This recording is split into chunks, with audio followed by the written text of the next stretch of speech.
Napakagandang umaga mga ka-farmers, mga ka-viewers, subscribers, sharer at commentator. So umaga tayong naikot no sa ating farm to. So hindi pa ito lahat na araro mga ka-farmers no. So malaki pa ang hindi na araro. Yan. Hanggang doon pa. So nasa mga 5 hektarya pa ito ang hindi naararo, and then ang naararo ay nasa mga 6 pa lang. Mga 6 hektarya ang nararo. So malaki-laki pa mga ka-farmers no. Mga ka-viewers.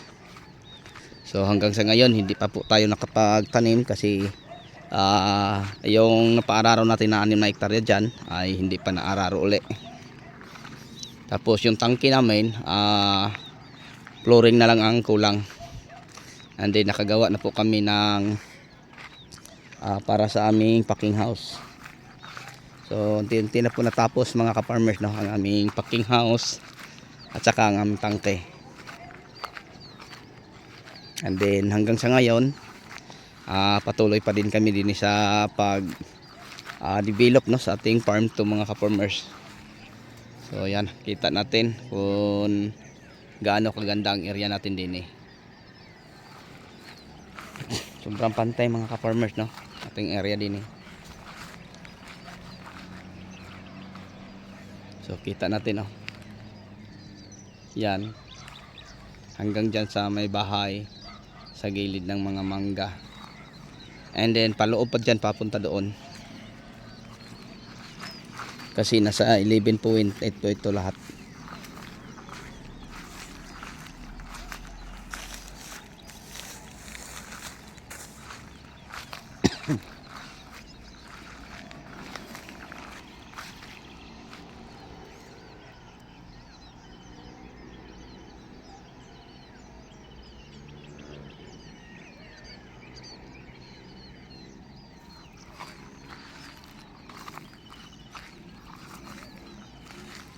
So ang itatanim natin din mga ka-farmers din banda no sa nasusunog na mga damo.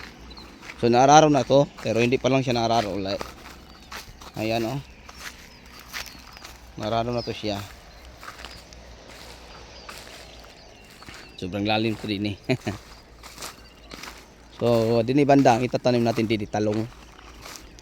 Siguro kaya siguro to sa mga nasa estimated natin mga 2 hektarya ang taniman natin ng talong. Yan po ang ating balak itanim din So ang talong natin tatanim din yung kaliksto.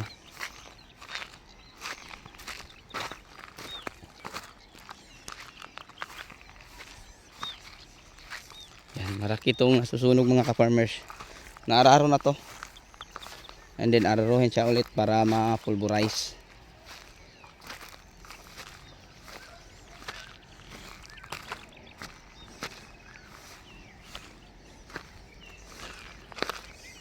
So ang kabuang luwang din sa ating farm to mga ka-farmers ay nasa 11.8, pero hindi pa ito lahat na araro, kundi nasa mga 6 hectares pa ang ating estimate. So ibig sabihin mga kalahati pa lang sa ating farm to ang naararo, pero kailangan pa to araruhin uli mga ka-farmers. So hanggang dini pa lang kami ito naararo na to siya. And then ang damo sinusunog lang parang malinis tingnan. Yan hanggang dyan yung may malaking punong ng kahoy papunta dyan sa isang gilid hanggang doon sa ipot ng manok. So simula sa may Chico papunta din nasa mga estimated natin siguro kasama doon sa kabila ay nasa mga 2 hektarya. And then simula sa Chico to Chico papunta yung may nangakatambak, yan ay ipot ng manok. Din tataniman natin ng ampalaya. And then simula sa ipot ng manok na nakatambak doon papunta sa may nakita yung puti L3 or sa aming packing house or tangke ng tubig, kamatis ang ating itatanim. Okay, so sa madaling salita mga ka-farmers, ang pwede nating mapag-aralang mga pananim din na i-encourage ko kayo na subaybayan, talong, okay, kamatis, ampalaya, magtatanim din tayo ng bell pepper, magtatanim din po tayo ng sili-sigang, and then sa likod ng mga kita nyo sa buli, diyan nagtanim natin ang bell, sigang at saka upo, no? And then dito naman mga banda mga ka-farmers ay yung ibang mga crops, pwede tayo doon magtanim ng mga okra or pipino, no? So yun po ang mga variety ng mga gulay na balik natin itatanim dyan banda. So dito muna sa aking tinatayuan, itong area na to, yan paikot hanggang doon sa pinaka dulo, no, ay talong ang ating itatanim. Then ampalaya, kamatis, then bell. So yung mga variety na yun mga ka-farmers na nabanggit ko, yun po ang palagi kong mga variety na itinanim. Yun po mga ka-farmers, no, mga ka-viewers. So dini banda malinis na, pero doon banda hindi pa naararo kasi mag-apat na buwan din ni mga ka-farmers, walang ulan. So napakatigas ang lupa, hirap ilang prep mga ka-farmers. Kaya nga kung matatapos na ang aming tangke, kasi mag-flooring na kami ngayon, ang balak muna namin unang itanim yung kamatis, no? Magtanim muna kami ng kamatis, and then susunod talong. Then ang ampalaya mga ka-farmers, parang hindi pa siguro namin maumpisahan kasi kulang po kami sa tao. Baka may willing magtrabaho sa atin, no, 500 ang araw, then may bigas. Yung masarap na ulam ikaw lang, pero sa mga gulay walang problema, libre ka na.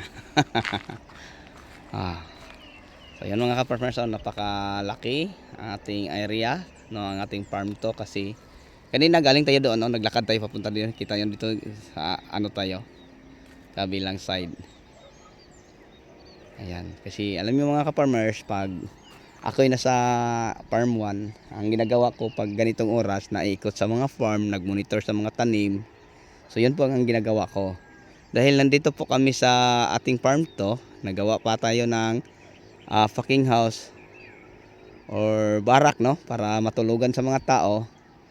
And then tangke, CR. Ayan mga ka-farmers, dito kami nagpapalipas ng gabi. Ang iba doon nakatulog sa mga duyan, sa sasakyan, no? Sanay kami sa mga ganyang hanap buhay mga ka-farmers, kasi hindi po kami mga mamayamang tao, kami po ay mga farmers lang, no? So kung pag-usapan natin ang mga farmers sa bansa natin, ay yun po ang mga mataong mga mahirap, no? Kawawa po. Pero sa ibang bansa mga ka-farmers, ang mga farmers ay yun po ang mga taong pinakamayaman. Pero dito sa atin mga ka-farmers, nako po, kawawa. So okay lang mga ka-farmers, kahit ganito lang po kami, marunong naman po kaming makisama, okay, o makisabayan sa mga tao nakapaligid sa amin, basta hindi lang kami babastusin.